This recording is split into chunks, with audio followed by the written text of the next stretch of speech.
បាទខ្ញុំដឹងហើយបងប្អូនចូលព្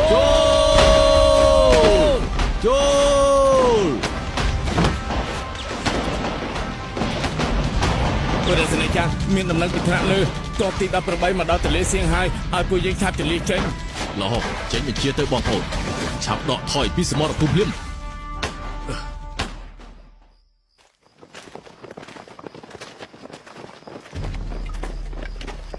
បងប្អូនទាំងអស់គ្នាបន្ថែមល្បឿនទៅ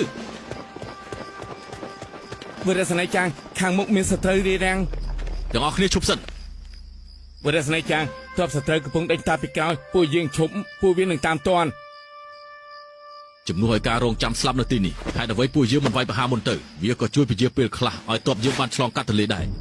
យកជាគៀងមកបាទពួកយើងនៅក្បែរនេះទាំងងងឹតក្បែរនោះមានភូមិមួយ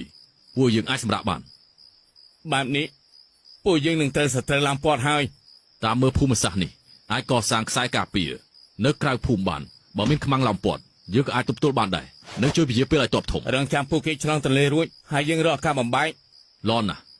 ផ្ញើទូរលេខរីកាទៅកម្មាធិការមជ្ឈិមភ្លាមបាទនៅពេលទ័ពរំដោះទី18ចង់ឡោមព័ទ្ធនិងអូសបន្លាយសត្រូវដើរកំណើតថ្មីទទួលបញ្ជាឲ្យប្រញាប់ទៅតំបន់ស៊ីសឹងព្យាយាមណែនាំដោះកងទ័ពទី18ដើម្បីបំបែកការឡោមព័ទ្ធបងប្អូនសត្រូវនៅខាងមុខបែងចែកជាពីរក្រុមមូលដូចជាធុងសាំងអញ្ចឹងពិបាកបំបែកណាស់ជាការប្រសានណាទ័ពទី8គួរតែនៅជើងភ្នំពួកយើងឡើងភ្នំបានទេឥឡូវនៅជើងភ្នំសត្រូវបន្ថែមប៉ុស្តិ៍ត្រួតពិនិត្យមិនអាចឆ្លងកាត់បានទេខ្ញុំមិនជឿថាគ្មានផ្លូវសន្ននោះទេចង់ឡោមព័ទ្ធនិងអូសបន្លាយសត្រូវដើម្បីទទួលបានវីដេអូបន្តទៀតសូមបងប្អូនជួយចុច like និងចុច share subscribe ដើម្បីទទួលបានវីដេអូបន្តទៀតនៅក្នុងភាគទី33សូមជម្រាបលា